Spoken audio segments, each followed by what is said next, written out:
Here today with a review of the Benchmade Doug Ritter mini-Griptilian RSk Mini Mk1, long name, and you can even throw 558 is the Benchmade designation number on it, although it's not available on the Benchmade website. And RSk in the name, by the way, stands for Ritter Survival Knife. And what this knife is it is a collaboration between Doug Ritter, who's a gentleman that does a lot of reviews and discussion of survival equipment and practical survival techniques, and he got together with Mel Pardue, who designed the original Griptilians way back in 1999. They got together, and apparently they discussed this knife, and finally around 2004 came up with a design that that everyone accepted, and this knife is the product of it, along with the full-size version of it. Now this is basically an adaptation of the mini-Griptilian, the original mini-Griptilian by Benchmade, and I'm going to do a separate comparison review of the two of them, but this video is going to be really just a review of this knife by itself, and hopefully in the next few days I'll get to the comparison review between the two of them. It does come in the gray box, which as I understand it is the box that is designates the collaboration knives. Get that out of the way. Now, Ritter, what he wanted to do was design a knife that could be used for a couple different things. Initially, since he does a lot of survival work, he wanted to design a knife that was a good survival knife. And so he put a lot of features into it that are good for that. And secondarily, this is a great everyday carry knife. And one of the things that he points out is that this knife is not a particularly sexy or tactical looking knife. It's not big and flashy, and one of the things that would be handy for these days when people get all freaked out about weapons is this knife might go a little bit under the radar. And so as an everyday carry knife, it's probably very good for that. It's also very robust, so if you're going to use it in a survival type situation, or even its larger brother, the full-size version of it, they are great in that situation as well.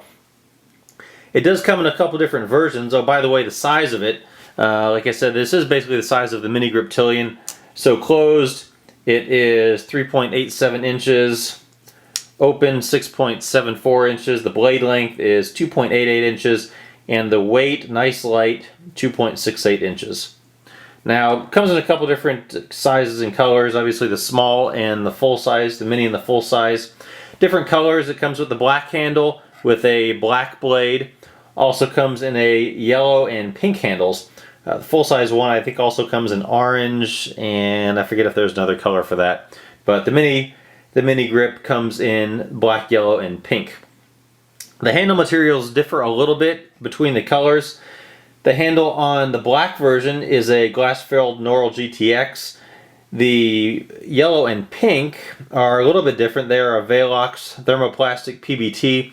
PBT standing for polyethylene terephthalate, and that has just a little bit lower structural rigidity compared to the Norol GTX. And one of the things they do to compensate for that is they put in some full, let's see if I can focus in here a little bit,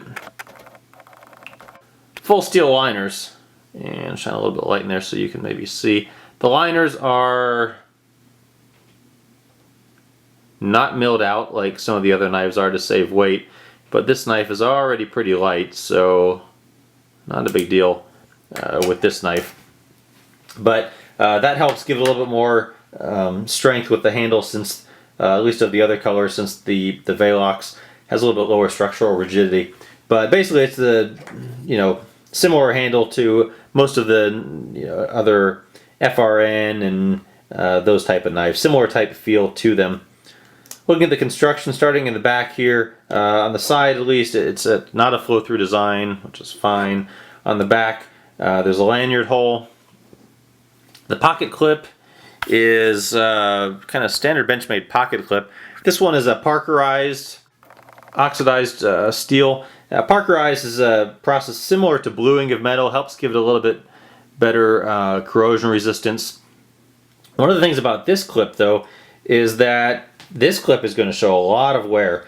I've seen some of the other Benchmade clips that do a lot better in this respect, but this is essentially a brand new knife, and already, if you can see that in the video, it's already looking kind of scratched up. So this pocket clip over time is really going to show, I think, quite a bit of wear and scratches. Although, you know, this knife being an everyday carry knife, it's not a big deal for me. You know, this is not a big flashy knife. It's not a gentleman's knife. It's, you know, basically it's a workhorse kind of knife. So this showing a little bit of wear, not going to be a big deal for me. Pocket clip is reversible, but tip up only carry, which is fine. The scales here are decently grippy, but not so much that you're going to have underclip issues. You can see there is some space here, and the clip is not super tight, so that when you put it into your pocket, I don't think it's going to cause issues with the fabric. I don't think you're going to get a lot of wear on the fabric, so not a problem there. Moving on down the handle, it has the axis lock and the torque screw here. Axis lock, my favorite locking mechanism. It's just so smooth to open up. Very nice. Before we get down to the blade, the jimping. Finally on a small blade, they've put jimping. Someone put jimping, and I'm not sure if this is Ritter's doing, but they finally put some jimping that's worth something. And I don't know if I can zoom in on the jimping itself here. But the jimping is, there we go. This is finally jimping that you can grip onto, that you can sink your teeth, or in this case your fingers into. And it is just very nice finally on a small knife. Moving even into the thumb ramp here. The jimping on the thumb ramp is so sharp that I think I could probably even cut my finger on it if I gripped it hard enough. So I really appreciate it. There's finally some decent jimping on a small knife like this. Most of these smaller knives have jimping that's essentially just aesthetic only, but this one finally has some real jimping, so I really appreciate that. Moving down to the blade, this is a S30V blade, S30V steel, very nice blade steel. It's going to last very long. It's going to have hold an edge for quite a while. On the other side of that, it is maybe going to be a little bit harder to sharpen. And out of the box, this was not really all that sharp. It's a complaint that I've heard of a lot of Benchmade knives, and this one was apparently no different. I have sharpened it some. It's kind of coming along a little bit. It has the stone washed finish, as you can see, and it has this drop point, kind of a wide drop point design, a nice deep, high flat grind, and all that put together, it makes it really nice for cutting. And because it's a little bit thicker all the way up to the tip there, it's going to give it a lot more strength, especially if you're going to use it in a survival type situation. So very nice there.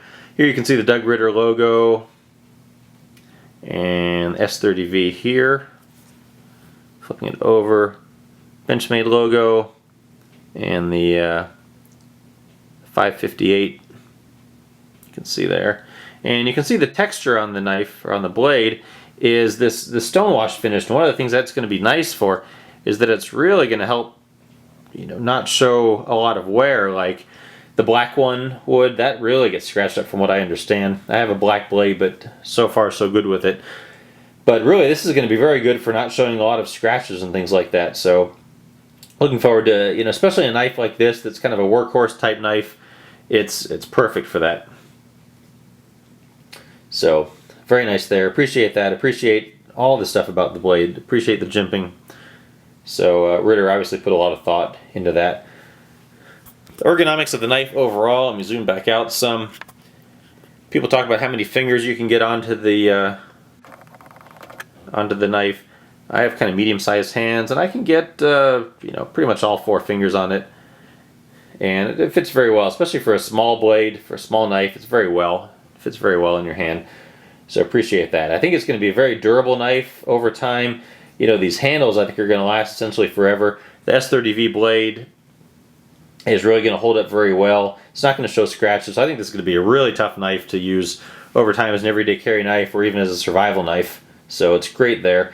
It does come in at a little bit higher of a premium. $112 is the retail price for it, and that's pretty much what it's going for.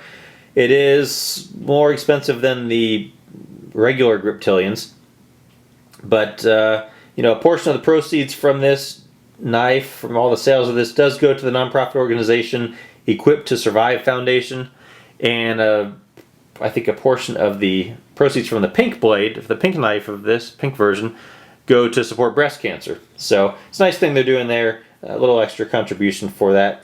You can find it. It used to only be available on the Aromatics website, but probably the easiest place to find it now is through Doug Ritter's website, dougritter.com, and I did find it on, I think, 2 other websites.